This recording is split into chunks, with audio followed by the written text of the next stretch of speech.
What's your name and musical profession?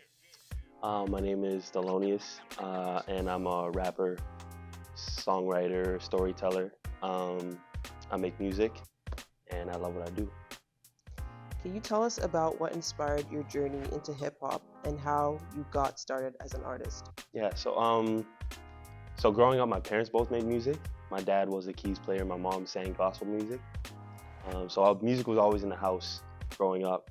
And my first dream was like to play basketball. And around the time when I was 16, I sort of just started to feel the love shifting into that direction. Because I always made music. I was rapping since I was like 9. Oh, I was rapping since I was 9. Grew up like listening to like the J. Cole's, the Kendrick Lamar's. But at first I just did it for fun. And then again, when I reached the point around 16, I just sort of felt that love shifting, and I had this like random uh, curiosity with like music history and just learning about the different styles, and it just became my thing.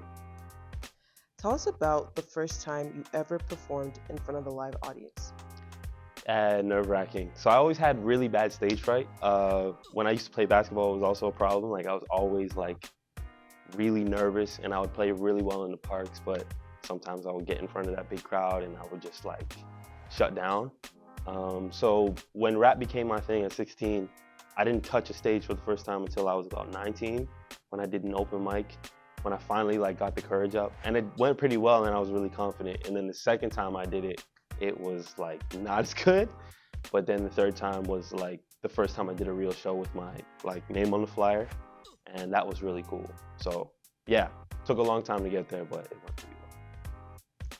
How do you approach your songwriting process? Do you have any specific rituals or methods to help you get into the creative flow? Um, I wish I had like a really cool ritual, but not really. What I will say is I'm a very secluded writer, and I also take a lot of time to write things. You could say I'm a perfectionist, but I just really um, am a nerd about the way that I write my stuff. And if it takes me like a week to get it to the point where I love every word of what I wrote, then I'll wait that week, and I really don't mind. But I'm a very secluded writer. I like quiet spaces. I like when like it feels like the world is quiet around me and I'm just in this moment listening to a beat and writing something down. But yeah, that's how I would put it. Tell us about one unusual or unexpected source of inspiration that you had from when creating a track. Um, I have a lot of weird, like small things that I'll watch or see that'll like inspire these weird creative tangents. Not necessarily anything that's inspired one individual song that's coming to mind. I do remember my first project, my first full-length project, Silverstone Zone, was first inspired because I was out. This was during coronavirus, and me and a bunch of my friends were out until like 3 in the morning in Rexdale looking for somewhere to eat because we were hungry. And one of my friends took this like 6-second video of me just saying something stupid to a camera. And at first I was just looking at it like laughing, and then I was like, oh, this is like a metaphor for everything I've known growing up. It was the weirdest thing. Um, and it sort of inspired creating this whole album with this black exploitation film sort of feel. And that would be my weird thing, because that was really strange, random thing. Music videos are an essential part of promoting songs nowadays. How do you come up with concepts for your music videos, and how involved are you in the creative process? Hmm. Um, I'm very involved in the creative process in like all the facets from my own stuff. As far as music videos, I think outside of music, I've always been like a huge nerd for movies. I love films. I grew up watching like a lot of Quentin Tarantino stuff. Spike Lee was another like big one for me. And I think every sort of, I don't know, I think I've just always been a nerd for not just the musical side, but the visual side. Like I have a lot of music videos I watched growing up that I was big on. Like a perfect example would be, I have this song called Silverstone Summer Times 2, and the music video is just me like in the hood, kind of like moving in a straight line but stationary while the world is like moving around me, which is like directly inspired from this one shot Spike Lee always does, where the character is kind of stationary but they're moving forward, like, and the world is just moving back with them. Um, so very much involved in the creative process, and it's always inspired from some weird little thing. Canada has a vibrant hip hop community. Are there any Canadian artists who have had a significant impact on your music? Um, I love a lot of the Canadian artists. I'm impacted by a lot of my peers actually. The first that will come to my mind would definitely be Kodo. We've been rapping together for like years. We've done so many shows, made so much music together, and he's just one of those like rappers. He's from London, Ontario, but every time we link, he's just one of those rappers that like uh, makes me feel like I need to write my best verse in order to like keep up, and vice versa. Like we always talk about that. But just in Canada in general, like I don't think I've ever. He's not a rapper, but I don't think I've ever seen anything Mustafa the Poet's done creatively that I haven't loved. My boy Mahmoud is another not rapper who inspires me a lot with his music. And there's this rapper in Montreal, Mike Shab, who he's another one of my peers who, like, we talked a couple times, but just love his music. He's got this one album, Bokleen World, that I would, or Bokleen World, I think it's pronounced. I would definitely recommend a listen to that. But a lot of Canadian artists that I love. What do you find most challenging about being a hip hop artist in Canada? Have you been able to overcome those challenges? Um, I think the average Canadian artist would tell you that they have a hard time putting together a community in Canada because a lot of Canadian artists feel like the Canadian community won't really take them as seriously as they would if they had like a crossover moment in the US or the UK, and then everyone would be like, "Oh, this has been our guy." Personally, I feel like I do have a solid community of people who do love what I do and who do show up for my music like time and time again.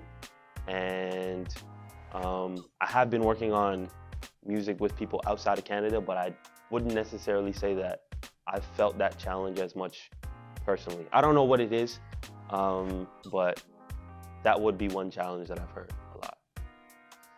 What advice do you have for aspiring hip hop artists, especially those trying to break into the industry in Canada?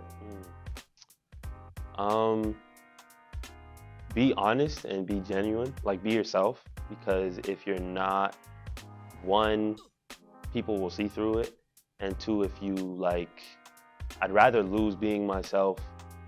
Actually, that sounded like a terrible statement. I was gonna say I'd rather lose being myself than like lose trying to be someone else. I can definitely see why someone wouldn't want to do that, but I think it just feels better to yourself when you're making your own music and you're telling your own story, and it feels better to people who are listening when you're being yourself and being honest and genuine with what you're saying. That would be what I would say. And two, don't get discouraged when you hear no. Like, just keep working. A lot of times in business, someone said to me once a while ago that no doesn't mean no, no just means come back with more leverage. So just keep working and just keep trying to find new answers and reach higher heights, and what's for you will come to you eventually. What are 3 albums you can't live without and why? Damn.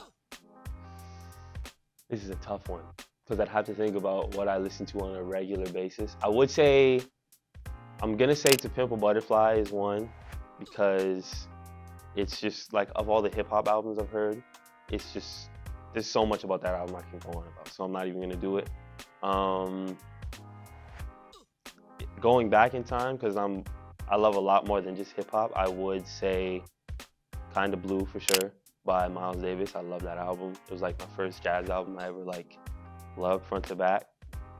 And okay, I want to give one obscure one. It's got to be one like, I want to say Stevie Wonder, but I want to give us. I'm just gonna say Stevie Wonder. I'm gonna go with Songs in the Key of Life. It's a classic. Can't be mad at me for that. Songs in the Key of Life. Those are my 3. What is your dream venue or festival to perform at and why is it meaningful to you? Okay, so when I went on this like long learning journey about hip hop and its history, like I don't know what it was, but when I was like getting into hip hop, I just started to love the history, and New York was just a huge thing, like not just in hip hop history, but music history. So Madison Square Gardens is probably what I would say um, would be like a dream venue for me. There's also one in Chicago called House of Blues. That's more as a jazz fan, but I would love to do House of Blues. Um, I would I would say that mostly Madison Square Gardens though, for sure. Give us your hip hop Mount Rushmore and why. Um, that's four people. Okay. Yeah. Yeah. You gotta say Jay Z. You have to say Jay Z. I feel like you also have to say Lil Wayne. Um, and these are for a lot more reasons than just rap, like what they represent for the culture as a whole. Um, I'm gonna personally say Biggie, uh, because of what he represented like for hip hop at that point of time. And fourth spot. Uh, Give me a second. I'm gonna get there. I'm gonna. I want to say Andre 3000, but I'm gonna say Kendrick for the current rappers, because he's also like been doing it for several years. I think he has a run of like 4 albums that like are undeniably great, and I don't know if he's put out like an album that wasn't good for like a couple of decades now. So I'm gonna say Kendrick for the new school.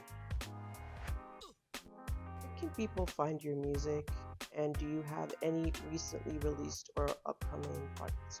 Okay, definitely. So if you'd like to listen to my music, or if you've already heard my music, you know that my two biggest platforms would be Instagram. You can find me on Instagram. You can find my music on any streaming platform. I'm trying to get onto the Twitter thing. That's a new thing for me. When I'm out here. And recent music, my last full-length project is one that I made with my boy Cabby96 called Abbey Road Demos, which is available everywhere. According to Complex Canada, it's a top 20 album of 2022. I didn't say it; they said it. Um, as for new music that's coming, a lot coming into the next year. Yeah, I don't want to say too much, but coming into the next year, I feel like I've made a lot of the best music of my life so far. I'm still young, but I'm excited. So stay tuned. And lastly, are there any upcoming tours, concerts, or events where your fans can catch you live? Uh, yeah, there's a lot this week, but I feel like by the time this comes out, it probably won't be a thing anymore. I'll say for December, I've got, well, I'm in a program in Toronto called the Remix Project, and I'll have my graduation. I'm not sure exactly the venue. It might be a history. I'm not too sure yet. I'm also going to be opening for Cormega at Velvet Underground. I believe that's already sold out, but coming into next year, I should have some shows that I can announce. Well, I can say that in February I'm opening for an artist named Collaborate out of LA. That show's in Toronto, and yeah, you can come to that one as well if you'd like to. Love to see you there.